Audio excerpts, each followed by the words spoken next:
Guys, make sure to stay until the end. We'll talk about common mistakes people make that can cost you thousands of dollars in repair diagnostics that you may actually not even need. So let's explain what it is.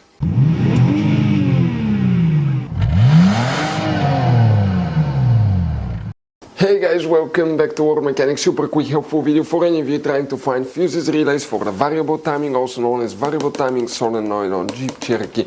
That generation, guys, that you see here from year 2014 to year 2023. Stay with us, we'll explain where you can find them. And by the way, if you guys need to buy any replacement parts, tools, fuses, relays, we're going to share the information in the description of the video below. Check it out if you need anything. And that's where we get most of our tools and supplies from, so let's start on it now. Before we start, guys, let us tell you a little bit about us. Every single car we get here at the garage, we try to make at least 200 to 300 free repair videos, guys. We take them completely apart. We show you how to fix engines, transmissions, bodywork, engine codes, transmission codes, fuses, relays. Why we do that, guys? All that because our mission at the garage is to save you as much money as we can. All we need in return, please subscribe to the channel, like the video. That way we can keep making these free videos, guys. Check out our YouTube channels. That's where, guys, you can find more than 19,000 free repair videos that can save you thousands of dollars in free repair. So let's go ahead and start on it now. So the variable timing fuses and relays, variable timing solenoid, let's explain where you can find them on that Jeep Cherokee. But guys, by the way, quick thing, for any of you guys, okay, that own one of these, there will be hidden fuse boxes that most people do not know where they're located. That's why we made one special video on our YouTube channel that's called Jeep Cherokee Fuse Box Location and Diagram. Check it out, very important video. What do we guys need to do now? We need to open the hood. Now, by the way, if you want to see how to test variable timing solenoid, guys, okay, we're going to have the videos on the channel that will explain how to test variable timing solenoid, how to replace multi-air. We'll have more than 200 free repair videos, how to replace almost anything on that engine. This is the main engine fuse box. You see these tabs, press them together, lift the cover up. Underneath you're going to find a fuse box with a layout like this one here. Before we continue, let's explain quickly, guys, why it's always a good idea to test fuses and relays. Guys, it's very important to always test your fuses and relays. Why? Sometimes you may think you have a good fuse, guys. It's hard to tell. Look at those fuses, right? And sometimes, okay, you pull the fuse. Okay, I'm going to get the fuse puller and I'm going to remove one fuse.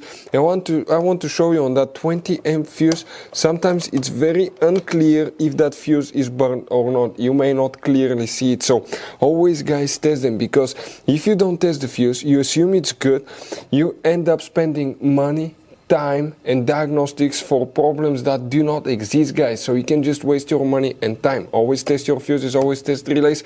We will put links in the description of the video below where you can find, guys, a video for testing a fuse and testing a relay that will explain everything that you need to do. So there is very limited information about that, but we'll need to check multiple fuses and relays that are for engine management, guys. So check each one of those.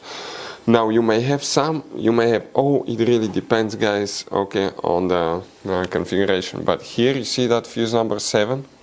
Okay, if you have it, check it there as well. Fuse number 10. Fuse number 8. Fuse number 16 right here, guys.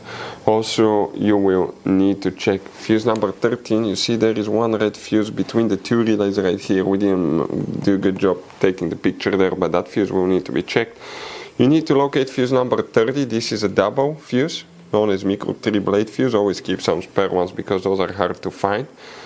You need to locate fuse number 59 right here and fuse number 83 right here. You don't have any relays, guys. The relay function practically is controlled by the engine computer, so you may want to check the engine computer fuses and relays as well. But these fuses that you need to check, some of them are known as relay fuses, so that's the only thing we need to check for that specific function. Guys, quick advice, this Jeep Cherokee uses all kinds of fuses and relays. We want to show you the different fuses. Those are special fuses right here. You have mega fuses, you have micro 3-blade fuses, you have little mini cartridge fuses, maxi cartridge fuses. Guys, those are super hard to find. If you're in the middle of nowhere, you may have a hard time finding a replacement one, and you may end up being stuck in the middle of nowhere. So buy some, keep some spare ones in the glove box for a peace of mind. We're going to share the information in the description of the video below where you can get fuses, relays at a really good price. That's where we get all our tools and supplies from, guys. If you have any questions, don't hesitate to let us know. If we have time and resources, we'll try to make video for your problem, guys. Thank you for watching. See you next time.